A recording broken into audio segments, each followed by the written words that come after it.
사도행전 21장 17절부터 36절 말씀 가지고 주 예수의 이름을 위하여 라는 제목으로 함께 은혜 나누고자 합니다. 지난주 말씀에서 바울은 서둘러 예루살렘으로 가는 중에 잠깐 시간이 나자 밀레도에서 제자들을 수색하듯이 찾아내서 하나님 말씀으로 위로하고 가르쳤다고 했습니다.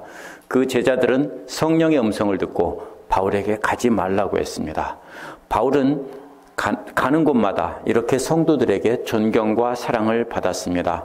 가이사랴에서는 빌립보의 집에 머물 때 아가보가 와서 바울이 예루살렘에서 잡혀갈 것을 예언했습니다. 그러자 바울과 함께 온 일행과 또 가이사랴에 있는 제자들이 말렸지만 바울은 죽을 것도 각오했다면서 길을 떠났습니다.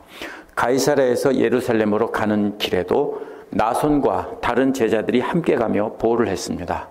여기서 보면 지난주 말씀은 계속 하나님께서 성령께서 많은 제자들을 붙여주시고 그들의 사랑과 인도와 보호를 받게 해주셨습니다. 그런데 바울은 그러한 제자들의 사랑보다 성령님의 뜻에 더 순종해서 자신의 뜻을 굽히지 않았습니다. 오늘 말씀에서 바울은 예루살렘에 도착해서 사도들을 만나는 장면으로 시작합니다. 사도들은 예루살렘에서 유대인 성도들의 거부감을 없애려고 정결례를 행하라고 권면합니다. 바울은 그 일로 자신이 위험에 빠질 것을 알면서도 성령님의 뜻에 따라 유대인들을 얻기 위해 정결례를 행합니다. 디아스포라 유대인들이 바울이 성전에 들어와서 정결례를 행할 때를 놓치지 않고 바울을 잡아 끌어내어 죽이려고 하지만 성령께서는 로마 군대 천부장을 통해서 바울을 구출해냅니다. 이 말씀을 보면서 우리는 어떻게 하면 바울처럼 위험을 알면서도 주 예수의 이름을 위하여 성령님의 인도하심을 따라갈지 생각해 보도록 하겠습니다. 17절에서 19절은 바울이 예루살렘 교회에 와서 선교 보고를 한 내용입니다. 바울 일행이 예루살렘에 이르니 형제들이 우리를 반가이 맞아주었다라고 했습니다. 이들은 예루살렘의 사도들이 아니라 나손과 관련된 헬라파 유대인들일 것입니다. 나손은 헬라파 유대인이고요. 나손이 안내를 하면서 나손과 이렇게 통하는 헬라파 유대 사람들이 함께 그 집에 모여서 반갑게 맞아준 것이라고 대부분 해석합니다. 그러나 존 스타트는 이들이 야고보와 장로들이 형제들이 모두 다 같은 무리라고 보고 이는 이방인 교회 대표들의 헌금을 예루살렘 교회가 받아들였다 이렇게 말을 합니다. 그런데 18절을 보면은 다음 날이라는 말로 시작하면서 바울이 야고보를 찾아갔고 거기에 예루살렘 교회 장로들이 있었다라고 했습니다. 그러면 문맥은요, 이 형제들과 또 야고보와 함께 있던 또 예루살렘 교회 장로들은 다른 사람들입니다. 문맥은 그 전날에는 저녁에 도착해서 아마 나손의 집에서 다른 형제들을 만났을 것이고요.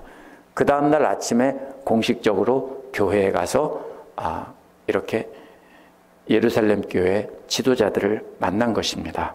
그래서 17절에서는 바울이 형제들에게 환영 인사를 받았다고 했는데 19절에서는 바울은 그들에게 인사를 했다는 말만 있고요. 야고보와 장로들이 바울을 반갑게 맞아줬다는 말이 없습니다.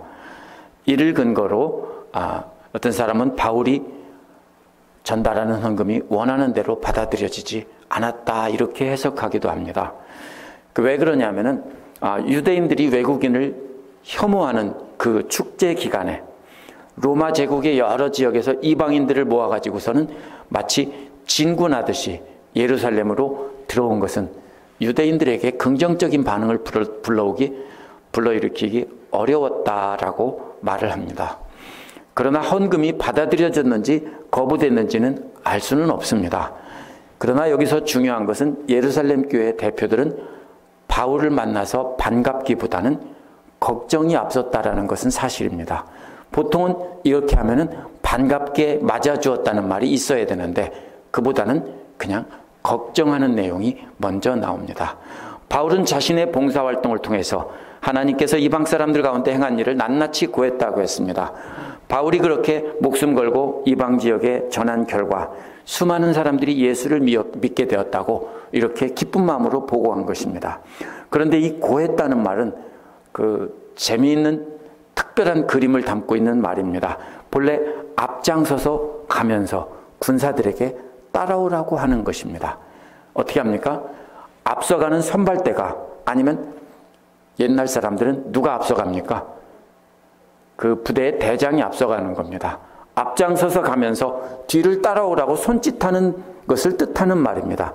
그렇다면 바울이 예루살렘 장로들에게 낱낱이 하나님께서 자기를 통해 일하신 것을 고한 것은, 자신이 이렇게 앞장서 가면서 이렇게 하나님의 명령을 따라 개척했으니까 당신들도 내 뒤를 따라오십시오라는 뜻이 될 수 있는 것입니다. 여기서 봉사활동이라는 말은 바울의 모든 사역이고 단순히 후원금을 뜻하는 말은 아닙니다.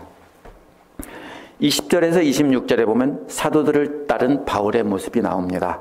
20절은 이를 들은 예루살렘 교회 대표들이 하나님께 영광을 돌리면서 바울에게 말했습니다. 그러면은 이는 하나님께 영광을 돌리지만 사실은 거기에는 큰 관심이 없고 그 다음에 말하는 것에 초점이 있다라는 뜻입니다. 그래서 이들은 바울에게 형제라고 부릅니다. 이 말이 하나님 안에서 한 가족이라는 것을 인정한 감동적인 표현이라고 말하는 사람도 있습니다. 그러나 이 대화의 분위기는 그렇게 따뜻한 것만은 아닙니다. 이들이 한 말은 유대 사람들 가운데 믿는 사람이 수만 명이나 된다고 했기 때문입니다. 무슨 뜻입니까? 19절에서 바울이 낱낱이 고한 하나님께서 하신 일, 하나님께서 얼마나 많은 사람을 구원했는지 그거를 말하자 이 사람들도 너네만 그러, 너만 그러냐? 우리가 복음 전해서 우리를 통해서 하나님께서 놀랍게 구원하신 역사가 일어났는데 이 예루살렘에도 수만 명이나 있어, 이 소리입니다. 그러면 이것이 뭡니까? 바울이 한 말을 절대로 그렇게 좋게만 받아들인 것은 아니라는 뜻입니다. 그래서 바울이 하나님께서 자신을 통해서 한 이방직에 위대한 일을 하셨다고 하자 하나님께서는 자신들을 통해서도 예루살렘에서 수만 명이나 믿게 한 이 위대한 일을 하셨다라고 반박하는 내용입니다. 그런데 하나 덧붙인 것은 뭡니까? 이 사람들은 게다가 모두가 다 율법의 열심이라는 겁니다. 목숨 걸고 율법까지도 지키는 사람들이라는 것입니다. 이들은 바울이 예루살렘에 온 것 때문에 예루살렘의 유대인 신자들에게 미칠 충격을 두려워했던 것입니다. 유대인 신자들은 바울에 대한 적대감이 대단했기 때문입니다. 그래서 예루살렘 장로들은 바울의 놀라운 보고를 듣고도 하나님께 영광 돌린다고는 했지만 사실은 자기들의 근심거리를 이렇게 말한 것입니다. 수만 명이나 되는 유대인 신자들은 모두 다 율법의 열심인 사람이라고 했습니다. 그렇기 때문에 바울이 이방인들에게 복음을 전해서 유대인과 이방인을 섞어 놓은 것에 대해서 이들은 모두 분노하고 있었던 것입니다. 왜 그런지 우리가 잘 생각해 봐야 됩니다. 예수 그리스도의 복음이 전해지기 전에도 유대인들은 지중해 연안에 다 흩어져 살았습니다. 각 지역마다 유대인의 회당이 있었고요. 그 가운데는 경건한 이방인들, 즉 하나님을 믿는 이방인들이 유대교 안에 들어와 있었습니다. 그러나 그때에도 유대인들은 항상 지도적인 위치에 있었고 주류였습니다. 대다수는 유대인이었고 이방인들은 적은 수였습니다. 그러면 이방인들은 항상 유대교 안에 들어온 2등 신자였습니다. 왜냐하면 자기들이 율법을 가졌고 자기들은 나면서부터 할례를 받고 했기 때문에 자기들이 훨씬 우월하다는 생각을 갖고 있었고요. 이방인들이 비록 할례를 받는다고 해도 그들은 평생 자기들보다 못하다라고 생각하고 있었습니다. 그런데 바울이 복음을 전하면서 유대인들도 믿었지만 더 많은 이방인들이 믿게 된 것입니다. 그러다 보니까 이 바울이 세운 교회들에서는 이방인들이 주류이고 유대인들은 거기서 소수가 된 것입니다. 그러다 보니까 이들은 바울이 한 번도 유대인들에게 율법 지키는 걸 그만두라고 한 적이 없습니다. 그런데도 이방인들은 다 안 지키는데 자기들만 지키는데 소수니까 왠지 어떻습니까? 우리도 그렇죠. 다 더러운 옷 입고 있는데 혼자 깨끗한 옷 입고 있으면 자랑하는 게 아니라 창피한 거예요. 그렇죠? 창피하다고 느끼고 튄다고 느끼죠. 그래서 이들이 압력을 느끼고 있었어요. 무언의 압력을 느끼고 있었어요. 아, 우리도 이거 그만둬야 하는 거 아닌가. 바로 그런 것입니다. 그러면서 이들은 로마서에서도 그게 나옵니다. 자기들의 과거의 그 권력과 그 지도력을 되찾기 위해서 율법도 지켜야 된다고 사방에서 이렇게 강조하고 있었습니다. 그래서 에베소, 빌립보, 갈라디아 이런 데 쭉 보면 그런 사람들이 계속해서 나옵니다. 그래서 자신들이 지도적인 위치에 서고 이방인들은 자신들에게 복속되기 위해서 이들은 율법을 다시 강조하기 시작한 것이고, 그래서 자신들이 교회를 주도할 수 있다라고 보았습니다. 그래서 예수 믿어 구원받는 건 맞지만 거기에다가 율법도 지켜야 된다, 이렇게 말한 것 때문에 바울은 열받아서 싸운 것이 로마서입니다. 이들의 불만이 21절에 나옵니다. 이들의 불만은 바울이 이방 지역에 있는 유대인들을 가르칠 때 모세를 배반하도록 가르쳤다는 것을 들었습니다. 그것이 두 가지, 구체적인 예로 든 것이 두 가지입니다. 하나는 아들들에게 할례를 주지 말라는 것이고요. 둘째는 유대교의 관습에 따라 행하지 못하게 하는 것입니다. 할례는 아주 중요한 유대인 표시고요. 유대인들의 표시고, 또 관습이란 절기와 여러 가지 예법을 지키는 것을 말합니다. 이 두 가지는 유대교를 떠받치는 중요한 것입니다. 바울은 그런데 그러한 것을 하지 말라고 가르친 적이 한 번도 없습니다. 이는 잘못된 소문입니다. 아까 말한 것처럼 그런 무언의 압력을 받은 사람들이 바울이 그렇게 가르친다라고 하고, 자기들은 이방인들에게도 할례 받고 율법을 지켜야 된다라고 강조했기 때문에 그렇게 말한 것입니다. 그러면 22절은 그러면 어떻게 하는 것이 좋겠습니까? 라고 묻는 말로 시작하는데, 이것은 답이 없다는 겁니다. 답은 딱 하나밖에 없다라고 할 때 쓰는 말입니다. 모든 사람들이 다 그대가 이미 왔다는 소문을 다 들었다는 겁니다. 그러면서 사도들이 제시한 해결책은 23절에 보면 당신은 우리가 말하는 대로 해야 한다는 것입니다. 이것만이 유일한 해결책이라는 것입니다. 그것은 정결례를 하기로 서원한 네 사람이 있다는 겁니다. 24절에서 그들을 데리고 가서 함께 정결례식을 행하고 그들이 드려야 하는 모든 서원 제물의 비용도 바울이 다 대라는 것입니다. 조세푸스의 기록에 따르면요, 이런 정결례식의 비용을 대주는 것은 대단히 경건한 행동으로 이렇게 존경을 받았다라고 합니다. 이것이 나시린의 서원이라기보다는 아마 이 30일 이내에 일시적인 정결하게 하기 위한 서약이었을 것이라고 봅니다. 그래서 이 의식은 7일 동안 완수되는데요. 그 중에서 셋째 날과 일곱째 날에는 성전에서 제사장이 물을 뿌려서 정결하게 하는 의식을 합니다. 그렇다면 무슨 얘기냐면요, 바울이 사람들을 데리고, 네 사람을 데리고 정결례식을 행한대 라고 하면, 와, 바울이 경건한 사람이고 유대교를 버리지 않은 사람이군, 이렇게 인식하게 하려는 것인데요. 반대파 사람들은 아, 그러면 잘 됐다. 그러면 바울이 그날 그때 성전에 나타날 텐데 그때 잡아 죽여야 되겠다, 이렇게 빌미를 준 계기가 된 것입니다.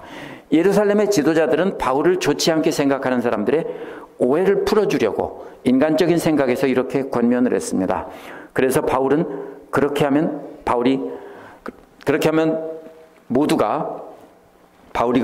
모두가 당신에 대한 소문이 사실이 아니며 오히려 율법을 지키며 살아간다는 것을 알게 된다는 것입니다. 이 말은요, 무슨 뜻이냐면 또 아까와 같이 군대 용어입니다.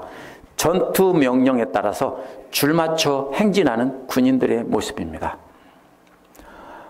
바울도 율법을 지키며 거룩한 군사로 율법을 따라 행진하고 있다는 것을 알게 된다는 뜻입니다. 뭐가 비교가 됩니까? 19절에서 바울이 했으니까 맞받아친 겁니다. 바울이 뭡니까? 앞장서서 길을 개척해가는 군대의 대장처럼 내가 앞서서 이렇게 개척을 했습니다.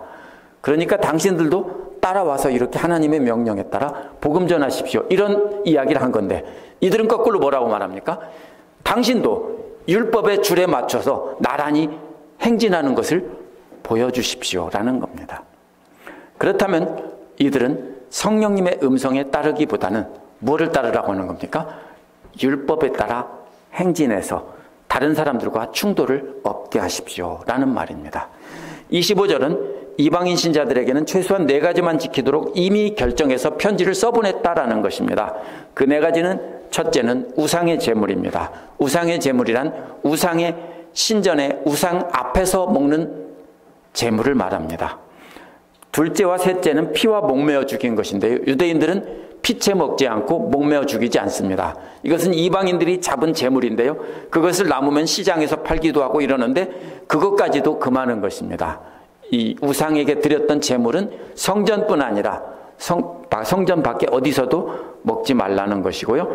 그 다음에 음행은 우상의 신전에서 우상 숭배하며 음행하지 말라는 것입니다. 이 중요한 4가지만 지키면 이방인들도 오케이다라는 것입니다. 이것은 이미 써보냈기 때문에 이 얘기를 왜 합니까? 여기서는 필요 없는 말인데 이방인들에게는 그렇게 한 것을 우리도 알고 있다. 그러니까 우리도 그거는 지킬 테니까 당신은 그걸 지켜라, 이런 뜻입니다. 이 말을 듣고 바울은 좋게 여겼기에 26절에서 그 다음 날 4사람을 데리고 가서 정결 예식을 한 뒤에 성전에 들어갔습니다. 그리고 정결기한이 차는 날짜와 각 사람을 위해서 예물 바칠 날짜까지 신고했다. 제사장들에게 선포했으니까 이제는 모두가 다 바울이 언제 들어와서 정결 예식을 하는지 예루살렘의 모든 사람들이 다 알 수 있게 된 것입니다. 이때 드리는 예물은요, 양들과 암양과 수양과 어린 양, 또 곡식과 부어드리는 전제, 이런 제물들을 다 포함하는 것인데요. 비용이 상당히 듭니다. 그런데 4사람의 이런 비용을 바울이 다 내주는 것은 대단한 헌신입니다. 바울이 이렇게 정결례의 날짜까지 보고한 것은 바울을 노리는 사람들에게 공격하는 시간을 정확히 알려준 것입니다. 물론 예루살렘의 교회 지도자들의 의도와는 전혀 다른 것입니다.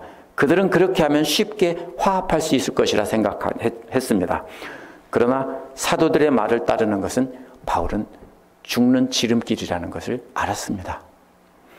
그것을 알면서도 성령의 인도하심을 따라 유대인 형제 하나라도 혹시 이 일을 통해서 구할 수 있을지 모르겠다라고 생각해서 죽을 걸 생각하고 그냥 간 겁니다.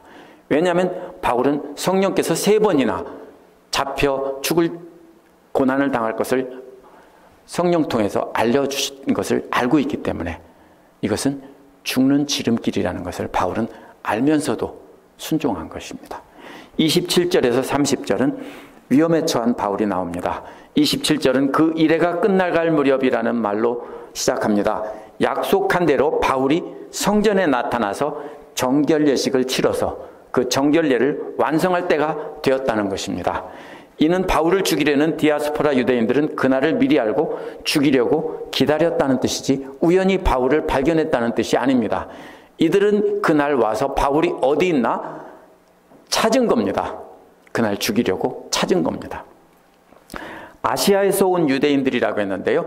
아시아에서 계속 따라다니면서 추격하던 유대인들이 이제 그렇게 여기에 나타난 것입니다. 그들은 성전에서 바울을 발견하고 무리를 충동해서 그를 붙잡았다고 했습니다.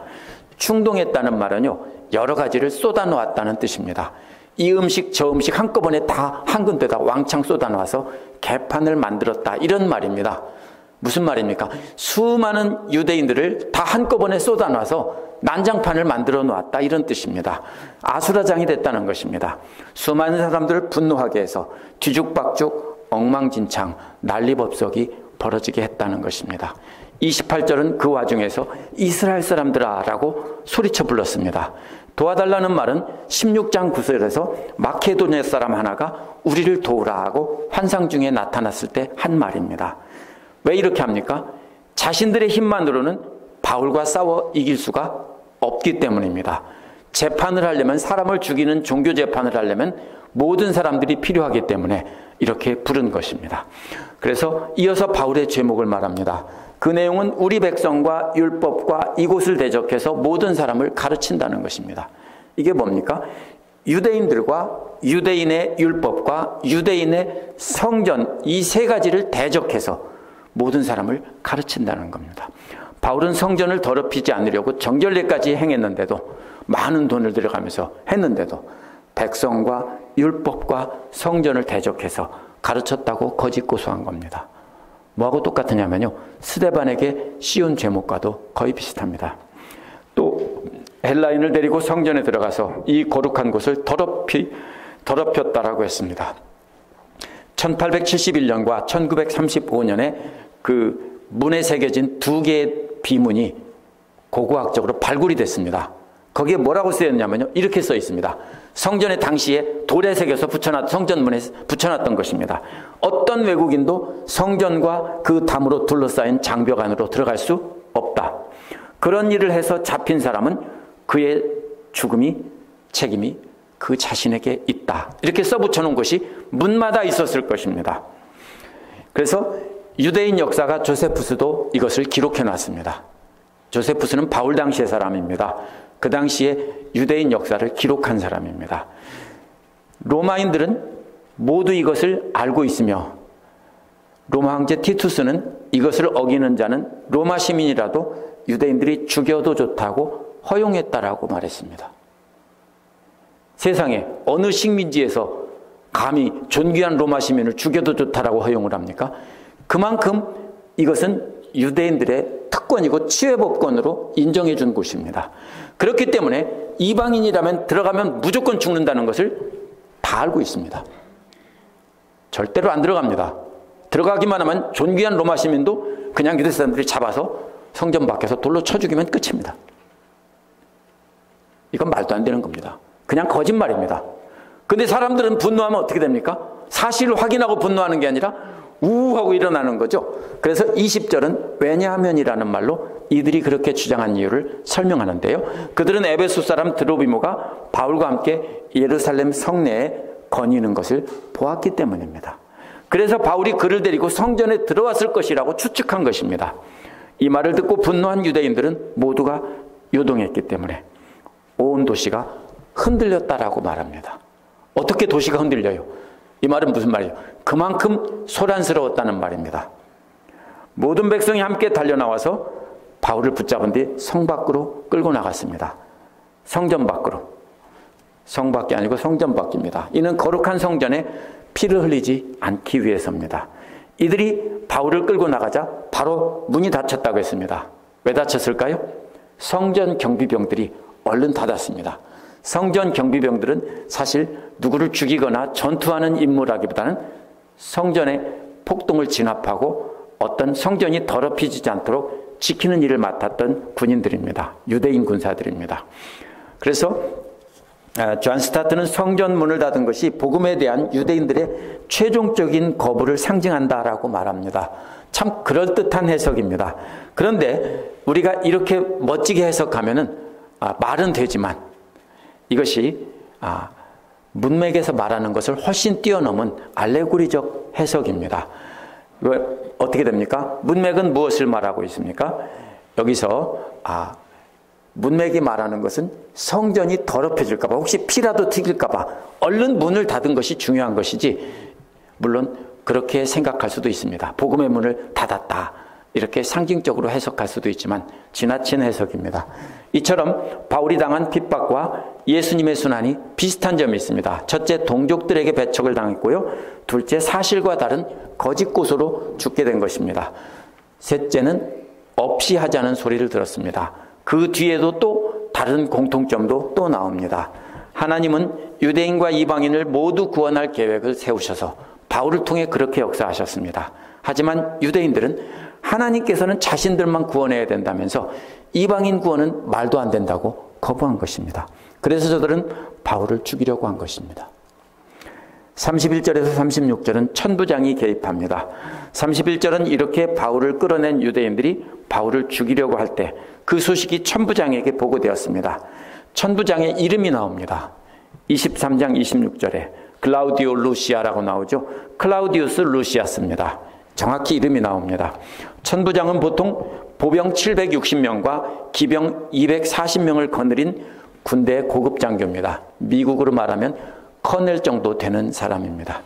그래서 당시 로마 군대는 명절이면 성전 주변에 항상 주둔해 있었습니다. 많은 유대인들이 일어나서 폭동을 일으킬지 모르니까, 로마를 반대하는 폭동을 일으킬지 모르니까 군대들이 주둔하고 있었습니다. 그때는 명절이기 때문에 모든 군대들이 거기에 주둔하고 있었습니다. 특히 명절에는 성전 통로에 서 있었다라고 했습니다. 물론 성전 안에 들어간 건 아니고요. 성전에 들어가는 통로에서 이 로마 군대들이 지키고 서 있다라고 조세푸스는 기록하고 있습니다. 이 보고된 내용은 예루살렘이 요란하다는 겁니다. 30절에서 소동했다는 말과 같은 말인데요. 이게 무슨 말이냐면요, 여러 개의 물건을 한꺼번에 쏟아놨거나 이 자리에다가 쥐, 도마뱀, 개구리 이 수많은 것들을 여기다가 수만 마리를 쏟아놨다고 하면 어떻게 되겠습니까? 난리 나겠죠? 바퀴벌레 막 이런 것들이요. 그런 겁니다. 이것이 막 다 뒤섞여가지고 엉망진창이 되는 모습입니다. 그렇게 되었다라고 보고합니다. 그러면 폭동이니까 군대가 즉시 진압해야 되는 것입니다. 그래서 32절에서 천부장은 군사들과 백부장들을 거느리고 달려가니 저희가 천부장과 군사들을 보고 바울을 때리는 것을 멈췄다고 했습니다. 천부장과 군사들과 백부장이니까 천부장은 1000명을 거느리는 사람이고 백부장은 각각 100명의 백인대를 거느리는 사람입니다.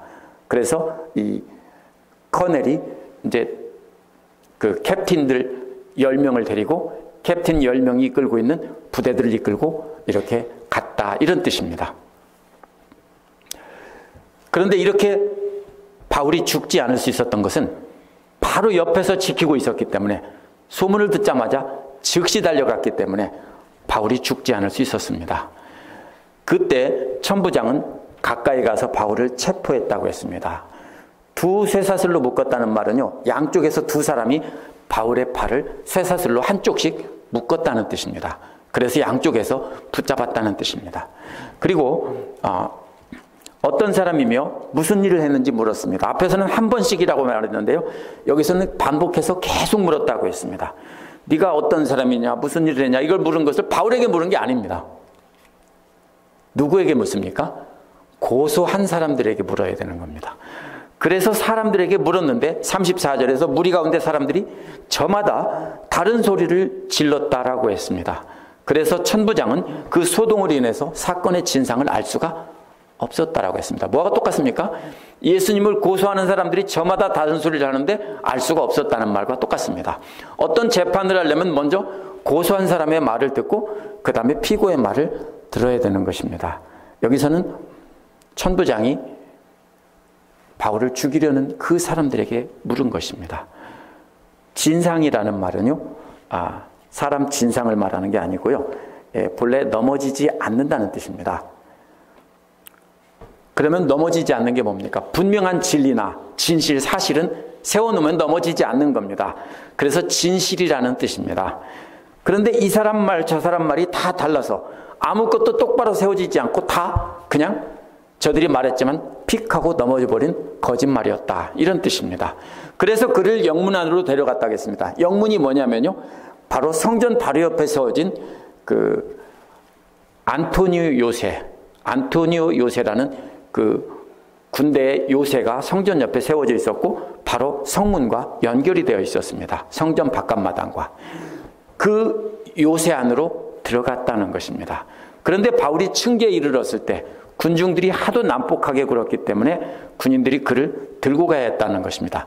왜 그러냐면요, 보통 길을 갈 때는 넓은 곳에서는 군인들이 보호를 하기 때문에 바울을 해칠 수가 없습니다. 근데 층계를 올라가면 어떻게 됩니까? 모든 사람이 할 수가 없죠. 그러니까 어떻게 됩니까? 옆에서 난폭하게 굴던 사람들이 바울을 막 손으로 잡을 수 있죠, 층계 옆에서. 그렇기 때문에 이 사람들이 바울을 높이 들고 갔다는 겁니다. 그런데 아무리 성난 군중들이라도 로마 군인들을 건드릴 수는 없습니다. 그것은 죽는 일입니다. 그렇기 때문에 군인들은 바울을 높이 쳐들고 계단을 올라갔다, 이런 뜻입니다. 누가는 사도행전에서 로마 제국이 기독교에 대해서 공명정대했다라고 보고합니다. 그 당시에는 사실 그랬습니다. 나중에 로마 제국은 핍박을 했지만 그 당시에는 공명정대했다는 것입니다. 바울은 유대인들에게는 고소당했지만 나중에 로마인들은 나중에 무죄 선고를 내립니다. 13장 12절에서 키프로스의 총독인 서기오 바울은 최초의 이방인 회심자로 나옵니다. 16장 35절에서는 빌립보의 치안관들이 바울과 실라를 때린 것을 사과하고 호의를 해 주었습니다. 18장 12절에 보면 아가야 총독 갈리오는 유대인들의 소송을 기각해 버렸습니다. 19장 35절에서 에베소의 서기장은 바울을 무죄 선고하고 군중들을 꾸짖으면서 돌려보냈습니다. 오늘 말씀과 22장 24절에서 천부장 클라우디우스 루시아는 바울을 보호하고 있는 내용이 나옵니다. 따라서 누가는 로마 법상에 예수와 바울이 무죄임을 보여주고 있습니다. 그리고 교회는 양심에 어긋나지 않는 한 국가에 복종해야 한다는 것을 누가복음과 사도행전 전체에서 말하고 있습니다. 바울도 로마서 13장에서 권세자들에게 복종하라고 했습니다. 교회가 정부에게 아주 이상한 사이비 집단, 오늘날 신천지와 같은 그런 이상한 집단이고 국가에 해를 끼치는 집단이다, 이렇게 낙인 찍히면 그것은 안 되는 것입니다. 교회는 어떻게 해야 됩니까? 국가 권력자들에게도 협조하고 그러면서 좋은 인상을 보여줘야 된다는 것을 말하고 있습니다. 오늘 말씀에서 21장 13절에서 바울이, 오늘 말씀은 21장 13절을 행동으로 한 것입니다. 주 예수 이름을 위해서 결박당할 것뿐만 아니라 죽을 것도 각오했다라고 했는데 그것을 그대로 실천한 내용이 오늘 말씀입니다. 제가 그래서 오늘 말씀의 제목을 주 예수의 이름을 위해서라고 잡은 것입니다. 설교 제목을 잡을 때는 항상 본문 안에서 잡습니다. 바로 이것입니다.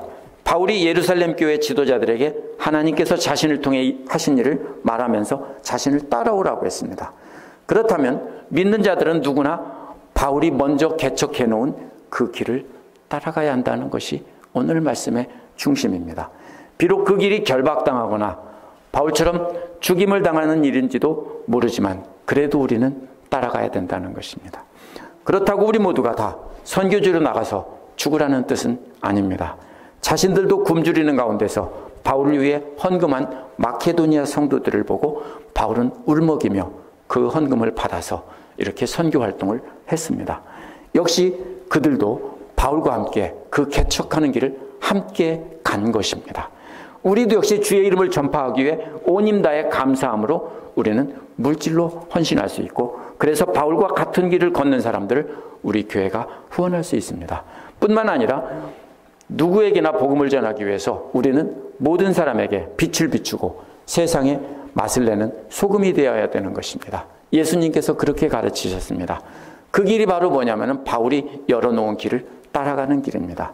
그렇기 때문에 바울은 예루살렘 지도자들이 권하는 말이 죽음의 길이 된다는 것을 알면서도 그냥 받아들인 겁니다. 이게 보통 결심이 아닙니다. 바울은 다 알고 그렇게 한 겁니다. 고린도전서 9장 20절에서 바울이 그래서 뭐라고 했습니까? 유대인들에게는 유대인처럼 되었다라고 했습니다. 유대인들을 얻기 위해서 그렇게 한 것입니다. 바울은 복음을 전할 수 있는 모든 이방 지역에 복음을 전했습니다. 이제 예루살렘에 온 것은 유대인들과 하나가 돼서 이방인 교회와 유대인 교회를 하나로 만들기 위한 것입니다.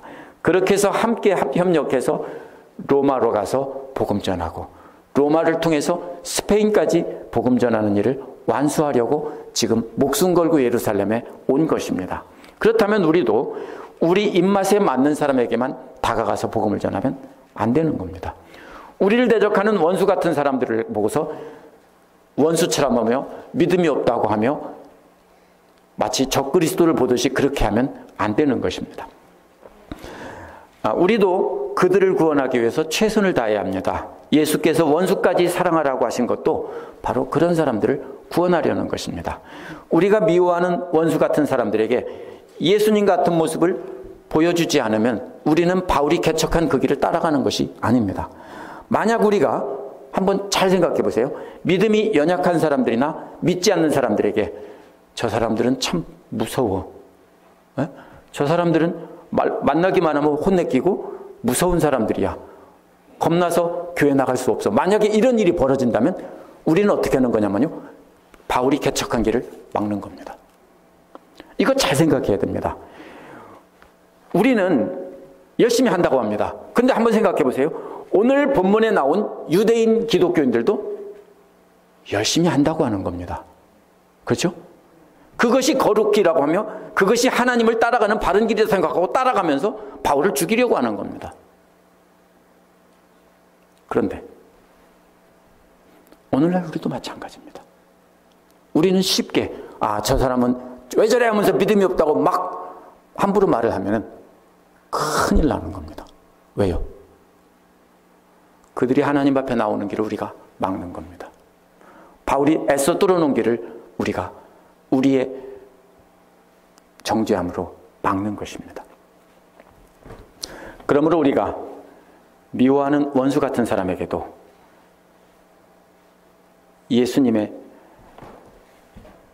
예수님께서 십자가로 길을 가시고 바울도 그 길을 따라가면서 길을 열었는데 우리가 그들을 막는다면 우리는 본문에 나타난 바울을 죽이려고 하는 성난 군중들과 우리는 100% 똑같은 사람입니다. 스스로는 믿음이 있고 거룩하다라고 생각할지 모르지만요, 사실은 뭡니까? 성난 군중과 1도 차이가 없다는 것을 아셔야 됩니다. 그런 사람들은요, 아무리 열심히 하나님을 믿는다 해도 분명히 잘못된 열심입니다. 그래서 우리가 뭘 봐야 됩니까? 하나님 말씀을 잘 보고 하나님 말씀을 잘 비춰서 해석해야 됩니다. 지난번에 뭐라고 했습니까? 똑같이 성령의 감동을 받고 어떤 사람은 가지 말라고 하고, 왜요? 잘못 해석한 겁니다. 우리도 바울처럼 주 예수의 이름으로 죽을 각오로 길을 나서야 됩니다. 그렇다면 우리가 미워하는 원수나 꼴도 보기 싫은 원수들에게도 사랑과 친절을 베푸는 것은 죽는 것보다는 훨씬 쉬운 길입니다. 그렇게 하면서 우리가 따라가는 것은 바울보다는 훨씬 편안한 길을 가는 겁니다. 우리가 온 정성 다해 헌금하고 원수까지도 사랑하는 그 사랑을 보여주지 않은 채 종교생활만 열심히 하고 새벽기도 열심히 하고 묵상 열심히 하고 말씀 열심히 외우고 그러면서 헌금 많이 하고 열심히 교회 봉사하고 이것만 열심히 한다면요, 우리는 뭔가 하나 빠졌습니다. 가장 중요한 주님 앞에 나오는 사람들을 길을 다 막아놓는 셈이 되는 것입니다. 그러면서 남을 비판한다면 우리는 오늘 본문에 나온 율법의 열성인 유대인 기독교인들과 똑같은 사람들입니다. 우리의 생각과 전혀 다른 원수 같은 사람들을 왜 우리가 참아주고 받아줘야 되냐? 왜 그들에게 사랑을 보여주고 그들에게 천사로 비춰줘야 되느냐? 그거 위선이고 외식 아니냐? 외식 아니에요. 노력하는 겁니다. 왜요? 주 예수의 이름을 위하여. 그겁니다. 주 예수의 이름을 위하여 담대히 그들에게 나가서 사랑을 보여줘야 됩니다. 그러면 핍박도 받겠지만 천부장을 통해서 바울을 구해주신 것처럼 우리를 위기에서 분명히 건져주실 것입니다. 함께 기도하겠습니다.